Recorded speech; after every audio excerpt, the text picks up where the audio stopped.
Hello, everyone. Welcome back to our channel. Get ready for an epic journey filled with mystery, power, and new beginnings. If you're into cinematic stories, powerful characters, and multiverse action, make sure to like, subscribe, and hit the bell so you don't miss what's coming next. Now, sit back and enjoy the ride. Justice League Earth 2 Volume 2. Previously on Justice League Earth 2. The Earth's greatest protectors are gone. When boom tubes tore through the skies, they unleashed Steppenwolf and his relentless parademons, heralds of apocalypse, upon the world. In a brutal war for survival, the Justice League gave their lives to bring down enemy towers and save humanity. Superman, Wonder Woman, Batman, and others fell as heroes. Only two remained, Robin and Supergirl. But in pursuit of a mysterious figure through a collapsing boom tube, they vanished, taken to another world, leaving Earth defenseless. Now, 5 years later, as old wounds scar the planet and fear takes root, new threats rise, and with them, the desperate hope for new heroes. A quiet night in New York. The streets hum softly with life, until light tears through the air like shattered glass. A glowing portal spirals open in an alleyway behind a research lab, and out of it stumbles Michael Holt, better known as Mr. Terrific. His boots crunch onto the pavement as he coughs, disoriented. His teleportation experiment was supposed to send him across the city, not into what now looked like a twisted reflection of New York. The skyline was off. Buildings he knew were gone. Signs bore different logos. The stars above seemed to burn in slightly different places. "Where the hell?" he whispers. Before he can regain composure, a voice emerges from the shadows, calm, calculated. "Welcome, Mr. Holt. I've been expecting you." Michael spins, on full alert. His T-spheres hover around him, pulsing defensively. "Who are you?" he demands. "How do you know my name?"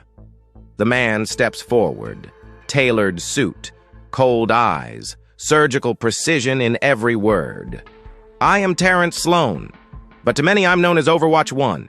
Some say I'm the smartest man on this earth. I say, I simply prepare better than everyone else." Michael narrows his eyes. "This isn't my Earth, is it?" "No, but you're here because I made it so." Realizing he's been manipulated, Mr. Terrific scowls and launches his T-spheres in an attack pattern. "You're done talking." But Sloan doesn't flinch. With a flick of his gloved fingers, nanotech pulses from his palms.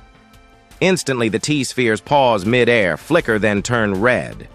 Mr. Terrific's eyes widen. "No!" The spheres spin around and slam him with concussive force, pinning him to the wall.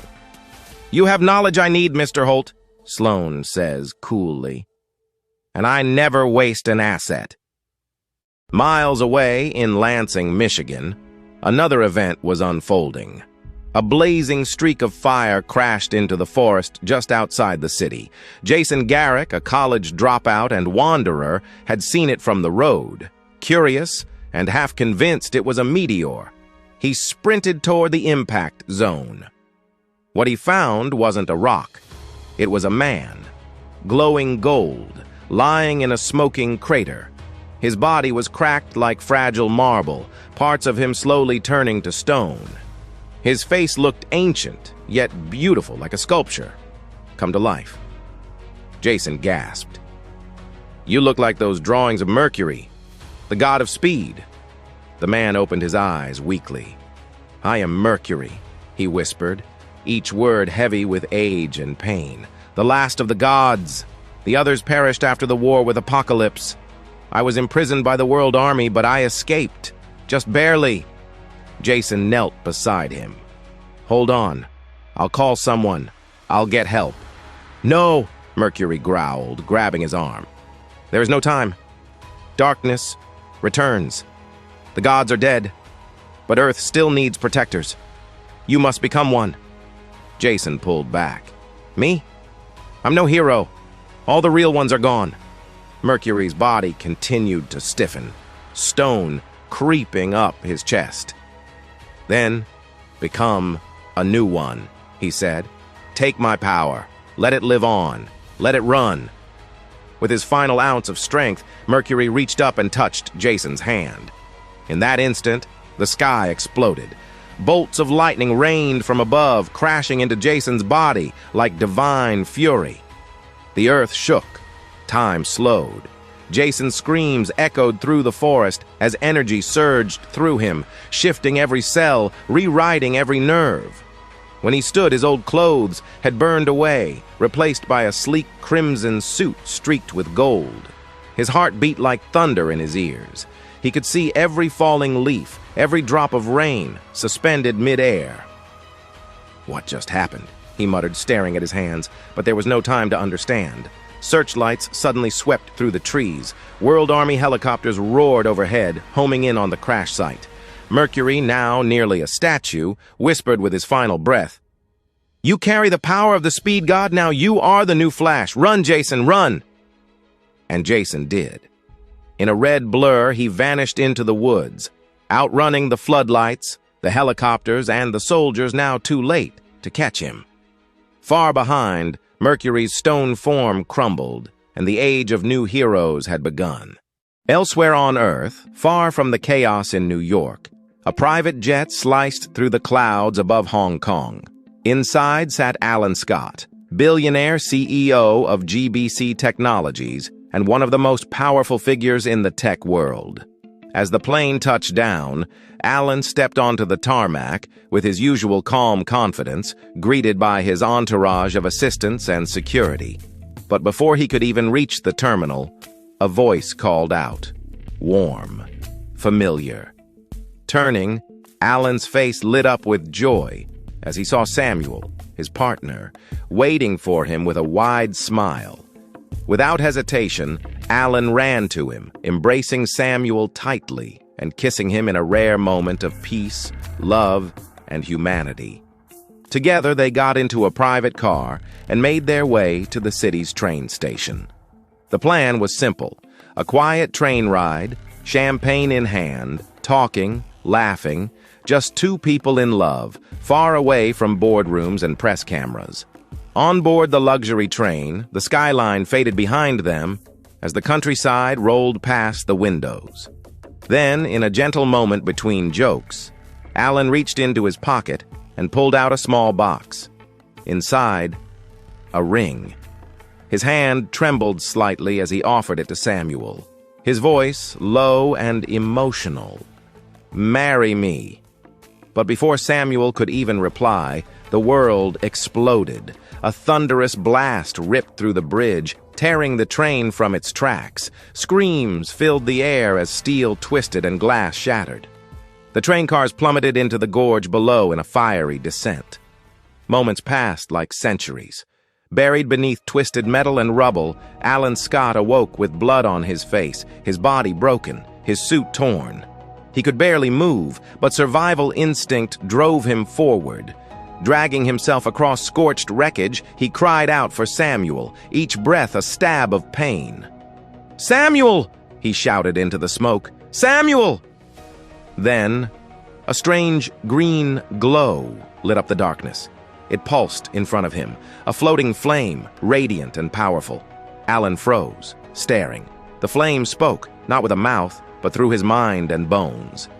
"Alan Scott, you are the chosen one." Staggered, bleeding, Alan whispered, "Who are you? Are you fire?" "I am fire. I am light. I am all the energy of Earth." Alan, stunned and barely conscious, asked, "Why me?" "Because darkness is coming, and you must stand against it." Then, as memories of the train's final moments returned in flashes of heat and terror, Alan narrowed his eyes. "I saw green light when it exploded. Was it you? Did you cause the crash?" "No," the fire replied solemnly. "I came to shield you. Because of me, you survived. Now I will heal your wounds." Green light poured over Alan's body, mending flesh, resetting bones, restoring him in seconds. He gasped and sat upright, the pain gone. But one wound remained, his heart. "Samuel," he whispered. "Is he? He did not survive." Alan fell silent, the truth piercing deeper than any shrapnel. But the fire spoke again. "You can't save him, but you can save others. If you wish to prevent more innocent deaths, will you accept your destiny and become the hero this world needs?" Alan clenched his fists, a storm behind his eyes. With a steady voice, he said, "Yes, I'll do it. For him." In an instant, the fire surged around him, wrapping him in radiant green energy. The fabric of reality seemed to bend as a suit formed across his body, sleek, powerful, and ancient in design. He stood tall, reborn. "You are now Green Lantern," the flame said. "Wear this ring. It holds the energy of Earth's very soul." Alan slipped the emerald ring onto his finger, and it pulsed, his body now thrumming with limitless cosmic power. The flame faded into the air.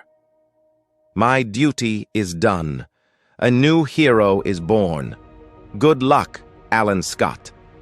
Standing alone among the wreckage, Alan raised his glowing hands and lifted an entire train car to rescue survivors still trapped below. When he found Samuel's body, lying still among the dead, he knelt beside him and whispered, "I'll carry your memory with me, in every battle." Meanwhile, under the neon haze of New York's midnight skyline, Jason Garrick blended into the crowd in civilian clothes. But as he slipped into an alley, he blurred into motion, dashing up a wall with blinding speed and donning his new crimson suit. Now the Flash, he leapt rooftop to rooftop, testing the limits of his powers. Eager to push himself further, he took off running at full speed, a streak of red lightning across the city. But something went wrong. The speed intensified, time blurred. He couldn't stop.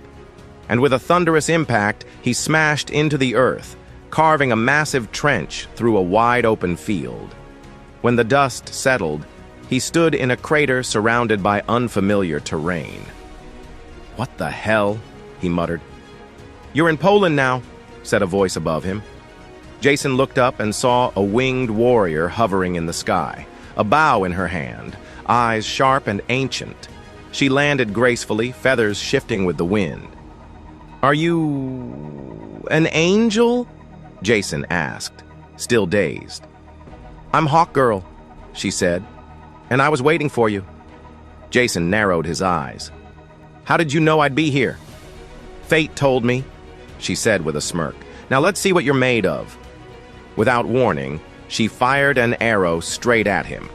Jason dodged instantly, disappearing in a blur and reappearing behind her.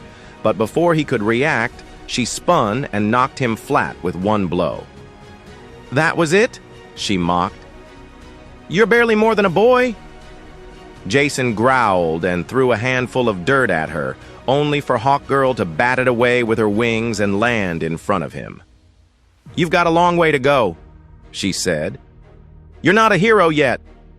Jason stood up, confused and annoyed. "What is this? Some kind of test?" She didn't answer. Instead, she turned toward the horizon. "Look," she said grimly. "Are you blind?" Jason turned and froze. A massive wave of corruption was spreading across the earth like a plague. Forests withered, animals turned to ash, cities began to rot. It moved fast, crossing borders like shadows.